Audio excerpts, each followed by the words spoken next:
बिस्मिल्लाहिर्रहमानिर्रहीम इय्याका नअबुदु व इय्याका नस्तईन। ऐ अल्लाह हम तेरी इबादत करते हैं और तुझसे मदद मांगते हैं। सल्लल्लाहु अला सय्यिदिना मोहम्मद। आज हम सब दोस्त बग़ैर किसी पार्टी, बग़ैर किसी ग्रुप या बग़ैर किसी सियासत के हट कर लोगों की सिर्फ़ खिदमत और इंतज़ामिया के साथ मुकम्मल तौर पर ताउन के लिए इकट्ठे हुए हैं, क्योंकि इस वक्त हमारा जो मुल्क है पाकिस्तान, कोरोना वबा, टड्डी दिल और भी दीगर मसाइल जो हम सब इस माशरे के अंदर मौजूद महसूस करते हैं से दो चार हो रहा है।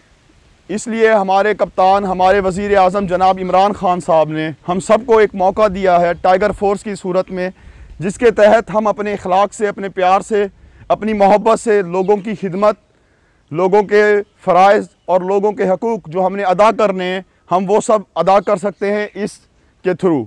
और ये ख़ान साहब ने बहुत बेहतरीन मौका दिया है, जिसमें हम डीसी साहब की क़यादत और एसी साहब की क़यादत में उनके साथ उनके शाना बशाना काम करेंगे और उनकी लगाई हुई ज़िम्मेदारियों को बासन तरीके से, खुश अखलाक तरीके से, लोगों से मोहब्बत करके पूरा करेंगे।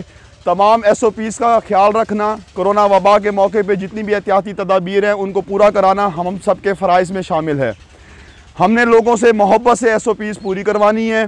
अगर कोई बंदा हमारी बात नहीं मानता तो हमारा सिर्फ इतना काम है कि हमने उसकी एक तस्वीर लेकर वो तस्वीर हमने सिर्फ AC साहब तक रिपोर्ट कर देनी है।